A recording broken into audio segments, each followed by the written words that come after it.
In this lesson, we're going to learn how to unwrap our car and apply a custom texture. Alright, so I'm going to show you how to unwrap just a couple of basic pieces on this car to apply a texture. So let's go ahead and tackle the major part of this car, which is going to be the car shell. More often than not, this is probably what you're going to want to unwrap and apply a texture to.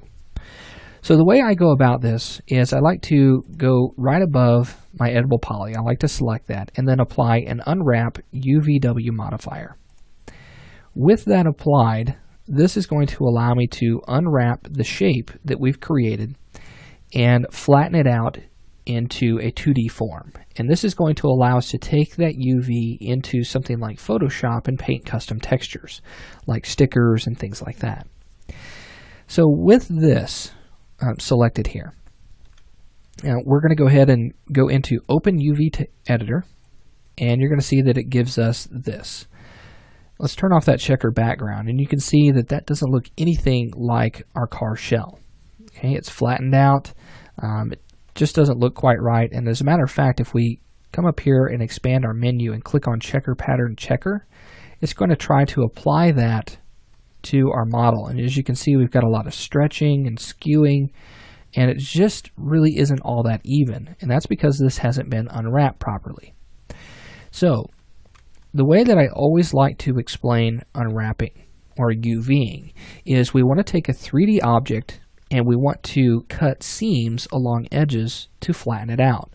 So just like if you were to take a box and you were going to throw it away in the garbage, you don't take the box as it is, completed as a cube, and try to throw that into the garbage can. It takes up a lot of room and it's a lot of wasted space. Sometimes it doesn't fit all that well. So what we want to do is we want to cut it along those corners of the box and create seams and flatten it out. And so that's kind of what we're doing with UVing. So to get started with this, there are several tools that we can use to flatten out a car like this. So I'm going to select all the polygons in this particular object. So let's go ahead and select everything in here. And let's make sure that we get everything. So I can also select the UVs right here in my UV editor, not just in the model itself.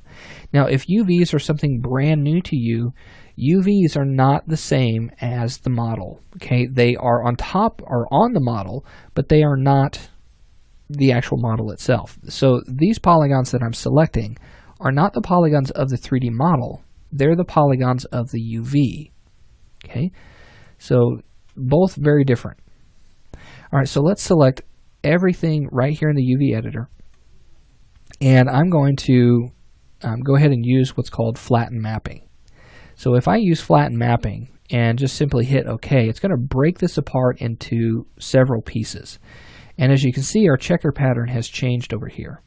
However, this is not that great of a result, because what we have are pieces that are broken off. We've got seams in different areas that we're not really sure of how that's all going to go together, and just really doesn't look all that great. So what I'm going to do instead is I'm going to actually select the polygons along the top of this object. So I'm going to select just this polygon, and I'm going to use Grow. And I'm going to continue to hit Grow until it's gone all the way out to the edge. Okay, all the way down to here. And then I'm going to select any faces that are missing off of the top. So it looks like just here on the nose. So let me go ahead and just move this off screen for just a moment, just so that we have enough room to see everything. Let's select everything here. Let's make sure that we get all of the faces.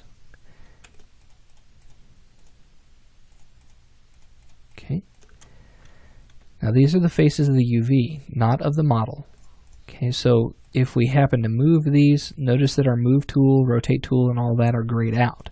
We're not in the object mode. We are in UV mode right now. Okay, so we have all of those selected. And I'm going to bring my UV editor back so we can see this. And what I'm going to do is I'm going to use a projection method to basically create a new set of UVs. So I'm going to use planar map. And what that does is that flattens that out into a single map. And inside of my editor, I'm going to go to edge mode and then back to face mode and move that away from my object. Now I'm going to take everything else that is left behind and I'm going to do that same thing. I'm going to use that planar map there. So we have the top and then we have the bottom, which is underneath. Now this underneath portion was created from a shell modifier. Okay, so you may want to apply a shell modifier to your carved UV. You don't necessarily have to do that, but I've done that in this case. This really isn't all that important right now. So I'm going to select the top portion of our UV.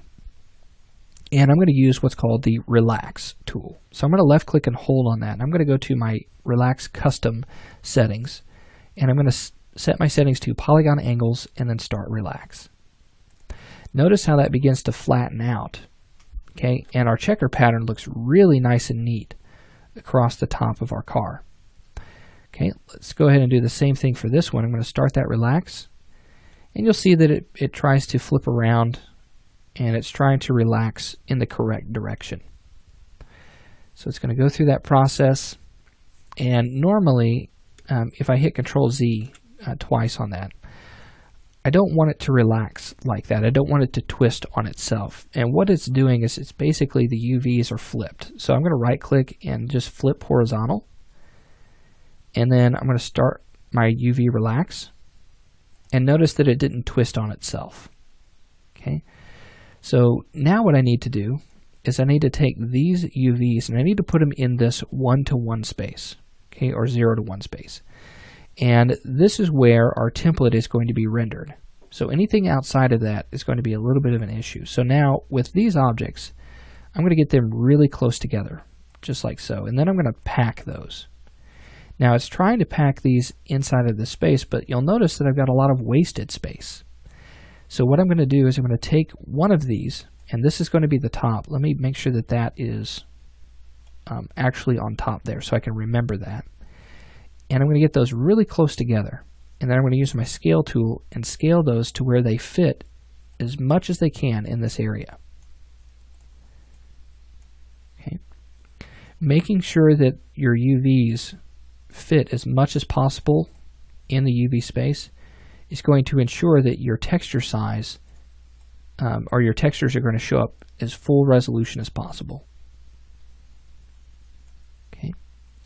So now that I have that set, what I'm going to do is I'm going to go ahead and go to Tools and then Render UVW Template.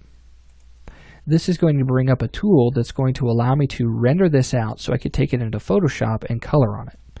So I'm going to set my texture width and height. So I'm going to set that to 2048 by 2048.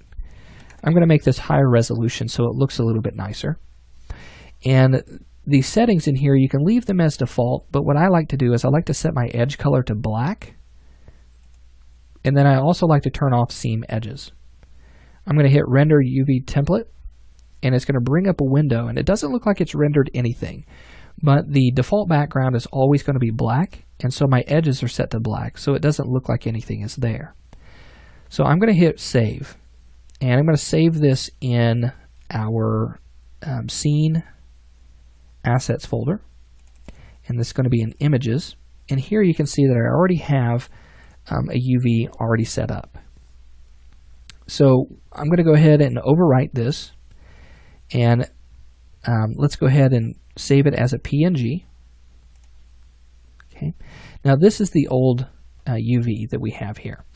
So let's go ahead and just overwrite it, and this is not anything that we've done in this project so far. Okay. This is just for the research edition. So now that we've rendered that out, let's close this, and we'll close out our UV editor. And now what we want to do is we want to open up that PNG inside of Photoshop, and I'm going to give you an insight on how to create some custom textures. So in our next lesson, we're going to open that up in Photoshop and give you some ideas on how to create a texture for that.